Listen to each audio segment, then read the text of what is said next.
Ya, saudara, berkaca pada pengalaman ada liburan panjang yang sebelumnya juga terjadi di Indonesia, maka kenaikan kasus COVID-19 setelah atau pasca libur panjang ternyata cukup tinggi.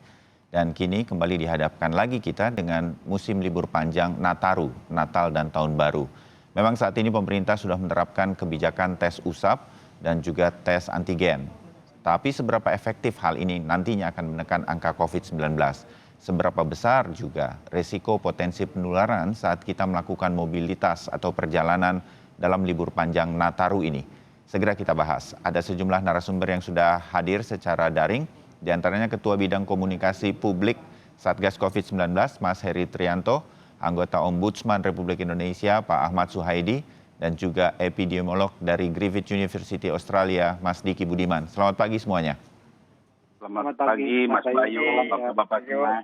Ya, Mas Heri, sedikit saja kita perlu mengingatkan masyarakat. Jadi benar ya yang Pak Wiku bilang bahwa libur panjang yang selama ini terjadi, Idul Fitri, kemudian Agustus 17-an, hari libur yang cukup panjang HUT RI, Oktober juga ada libur panjang, semua memicu peningkatan paparan positif COVID-19. Mas Heri. Benar, karena kita sudah membuktikan dalam 3 kali liburan dan angkanya cukup mencengangkan dan memang indikasi liburan mobilitas warga selalu naik. Ya. Kemudian terjadi kerumunan, biasanya mereka mendatangi tempat wisata dan kita juga menemukan biasanya tingkat kedisiplinan untuk menjalankan protokol kesehatan di tempat wisata itu menurun ketika pada musim liburan karena biasanya juga pengunjung kan membludak ya. Iya, Nanti betul. kita sudah batasi 50% dari kapasitas. Ini sudah 3 kali, saya rasa kita tidak mau pasti mengulangi untuk sampai 4 kali mengalami hal yang sama. Ya, kenapa pemerintah bersama Satgas COVID-19, Mas Heri, nggak melarang saja mobilitas tahun ini? Karena udah pasti ini orang mudik juga, udah cuti bersama juga dihilangkan. Ya banyak teman saya cuti juga, Mas Heri. Kenapa kemudian pemerintah nggak melarang saja, keras saja? Ini libur panjang soalnya, udah pasti terjadi lagi, Mas Her. Ya, berbagai macam pertimbangan sebenarnya skenario yang disiapkan, tetapi kemudian pada akhirnya pemerintah memilih cara yang paling lebih moderat, tetapi kira-kira bisa juga efektif. Jadi opsi melarang tadinya ada tuh ya? Opsi melarang tentu saja ada, tapi memang selama ini kita kan kebijakan kita adalah pembatasan sosial. Jadi kalau di tingkat sampai di melarang, sepertinya itu menjadi pertimbangan kami dan kami melakukan berbagai macam tindakan mitigasi yang memungkinkan untuk menekan penularan ini. Ya. Karena kita juga tahu sebagian besar 80% kasus di Indonesia ini ada tersebar di sekitar 13 provinsi, jadi kita mencoba lebih fokus di sana. Ya, agak sedikit beda. Mungkin koreksi saya juga ingatan saya, Mas Heri. Ketika beberapa liburan yang sebelumnya kita tuh sebenarnya agak landai begitu. Kemudian libur panjang. Nah kali ini kan enggak begitu. Kita ini lagi penuh rumah sakit begitu. Pantauan kami terakhir kemarin saja Wisma Atlet sudah menyatakan yang OTG tidak lagi di Wisma Atlet. Berarti kan full. Nah sekarang libur panjang lagi begitu. Nah apakah kemudian akan ada antisipasi tambahan supaya ini tidak membludak lagi dalam kurun waktu dari catatan yang dikirimkan Satgas COVID-19 ke kami, antara 10 sampai 14 hari nanti biasanya setelah libur panjang itu akan ada lonjakan. Mudah-mudahan sih tidak, Mas Heri. Iya, memang untuk mengantisipasi itu kita lakukan beberapa langkah termasuk surat edaran yang dikeluarkan oleh Satgas Penanganan COVID. Di samping Satgas Daerah sebenarnya sudah melakukan berbagai macam antisipasi menyesuaikan dengan situasi daerahnya masing-masing. Jadi ini kami harap benar-benar kami berharap ke masyarakat dan sejak awal bulan kami sebenarnya sudah mengingatkan masyarakat untuk tidak bepergian ketika liburan dan kemudian pemerintah juga mengurangi jumlah hari libur. Saya kira ini sebuah sinyal yang cukup kuat bagi masyarakat untuk menahan diri untuk liburan kali ini. Ya, dimengerti sih. Tapi himbauan ini yang kadang-kadang memang diterobos terus oleh masyarakat ya. Baik, Mas Heri, kita nanti kita sambung lagi nih ya berkaitan dengan ini. Mas Diki, dari kebijakan yang sudah dibuat, Mas Heri dan juga semua stakeholder pemerintahan mudah-mudahan pagi ini bisa menerima masukan-masukan dari Anda begitu. Sudah cukup Ya. tegas pemerintah atau masih setengah-setengah, tapi kita punya khawatiran yang sama sebetulnya, peningkatan kasus positif COVID-19. Menurut Anda, Mas Diki?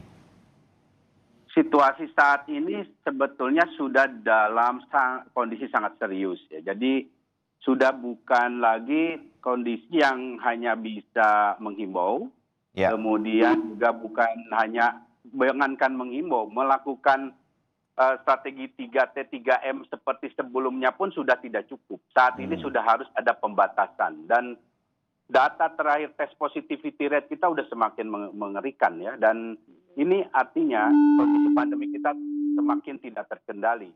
Ditambah lagi adanya berita strain baru virus ini ya, kemudian ada berita-berita lain yang belum nanti saya sampaikan. Tapi ya, intinya kita ini masih dalam perjalanan sangat panjang menuju akhir dari pandemi ini.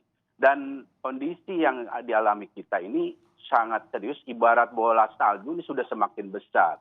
Dan artinya yang harus dilakukan adalah bukan lagi screening, misalnya harus boleh pergi dengan syarat ada tes dan sudah bukan seperti itu. Harus sudah dilarang pergi keluar dari daerahnya ya. Jadi ya. dan ini tentu perlu strategi komunikasi risiko yang tepat supaya masyarakat terbangun kewaspadaannya, kesadarannya bahwa situasi ini sudah semakin serius dan perlu peran mereka. Dan di sisi lain, pemerintah harus sudah mulai makin menerapkan strategi-strateginya dalam hari ini 3T di semua daerah secara setara merata. Apalagi dengan adanya berbagai potensi yang saat ini ada, peningkatan surveillance ini sudah tidak cukup surveillance dalam kaitan syndromic surveillance, kemudian misalnya serosurveillance ataupun yang biasa kita adakan selama ini. Saat ini sebenarnya surveillance sudah ada tambahan 2 nih Mas Bayu. Surveillance pada hewan, ya kemudian surveillance genomik. Karena ini situasinya sudah semakin serius pada tingkat global. Dan Indonesia kita tahu kan tidak melakukan penutupan perbatasan ataupun penerbangan seperti halnya Australia misalnya. Nah ini tentu kasus-kasus potensi kasus impor untuk memperburuk kondisi di Indonesia yang juga belum terkendali ini akan sangat besar. Nah oleh sebab itulah saya dalam posisi memberikan rekomendasi lebih baik masyarakat lebih banyak diam di rumah. Kalaupun memang ada pelonggaran ya tetap di daerahnya, bukan keluar daerah, Jadi dan kalau pemerintah daerah tapi dalam 2-3 hari ini kan memang sudah terjadi mobilisasi keluar kota begitu dari keluar pulau malah begitu. Jadi ini pasti walaupun sudah dilakukan oleh pemerintah ada harus disyaratkan membawa surat antigen bebas COVID begitu. Ini pasti akan ada peningkatan menurut Mas Diki. Ya, tidak efektif tes itu tidak efektif karena begini, ingat bahwa dari sejak paparan hingga terjadi ada potensi infeksius itu atau menginfeksi orang itu perlu waktu 2 sampai 14 hari. Hari ini bisa negatif, tapi kita nggak tahu dia kapan tereksposnya di tengah situasi laju penyebaran yang tinggi ini. Artinya tes antigen itu dalam situasi saat ini tidak ada untuk screening perjalanan tidak dalam posisi yang tepat ya. Walaupun mungkin akan ada ya, tapi akan banyak potensi kasus yang lolos. Karena rentangnya begitu tinggi besar antara 2 hari sampai 14 hari. Ini yang terjadi ya secara nyata faktual. Ya, baik. Nanti Mas Heri akan menanggapi itu. Saya ke Pak Suhaidi dulu. Pak Suhaidi, Ombudsman kan mengawasi apa yang menjadi tata kelola pemerintah dalam menangani pandemi ini. Tolong soroti satu hal saja. Ini selalu jadi kekhawatiran saya secara pribadi karena setiap kali juga saya melakukan wawancara berkaitan dengan ini ada titik lemah. Selain masyarakat yang sulit dihimbau, kalau udah mau pulang, pulang aja ke kampung. Begitu kan? Itu terjadi untuk masyarakat Indonesia. Satu, pemerintah pusat, Satgas COVID berharap pada pemerintah daerah agak sulit mengandalkan ini, terutama kalau daerah-daerah seperti Maumere kemarin terjadi, pelabuhannya kewalahan menangani pemudik yang pulang dari Makassar, Balikpapan, dan lain-lain dari pelabuhan lautnya. Hal-hal seperti ini, bahkan kota besar seperti Jakarta, Bandung juga kewalahan menahan wisatawan. Bagaimana pemerintah daerah ini bisa diharapkan sebetulnya, Pak Suhaidi, berkaitan dengan mencegah penyebaran ini? Karena mereka akhirnya kan harus menerima dampak dari wisatawan yang memang tetap saja pengen berwisata di akhir tahun. Pak Suhaidi. Ya, ya sebenarnya kebijakan kan tidak bisa hanya dikeluarkan begitu saja ya. Setuju. Harus ada persiapan, antisipasi, deviasinya dan lain-lain ya.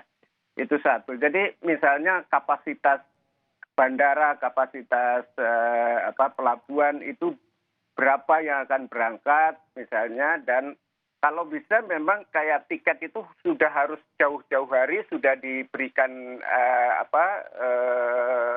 Kuota atau batasan begitu ya? Kuota ya. Kalau kita hari raya itu kan masyarakat sangat sadar berebut tiket. Jadi yang tidak dapat tiket ya tidak datang gitu. Ya.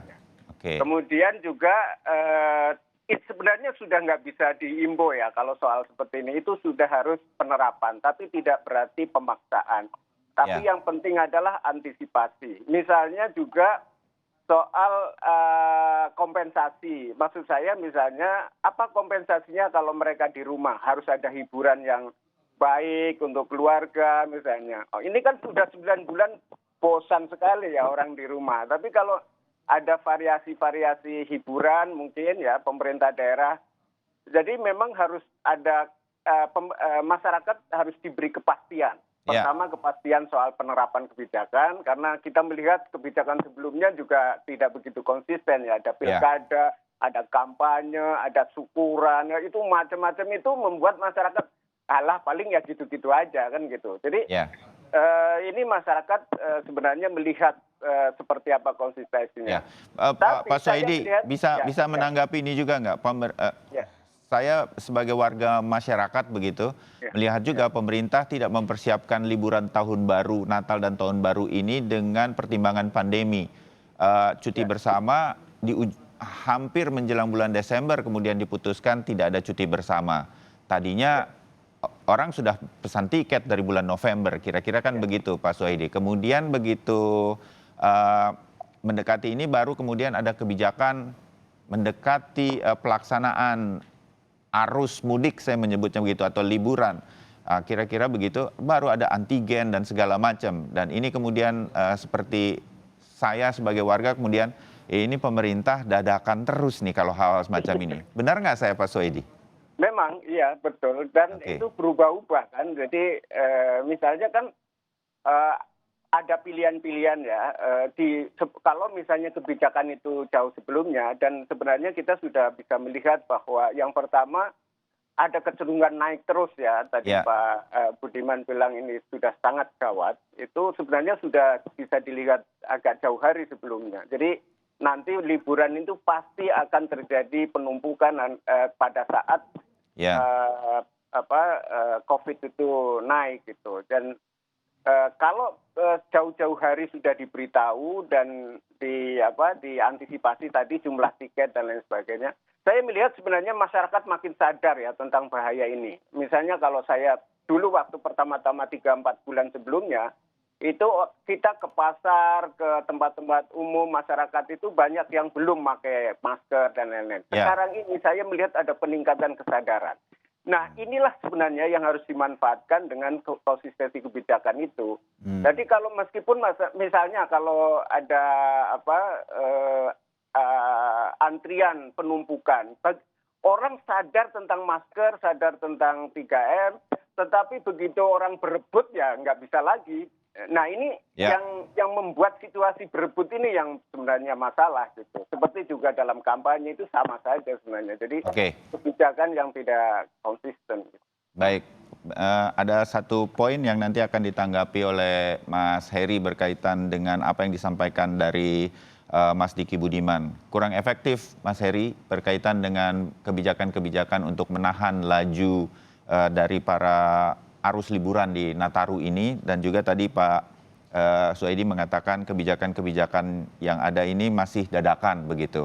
Tapi saya akan menggarisbawahi sekalian kita nanti menanggapi di bagian kedua obrolan kita antisipasi pasca liburan panjang kali ini karena hampir pasti kita akan mengalami kenaikan positif COVID-19 setelah libur panjang kali ini. Tetap bersama kami.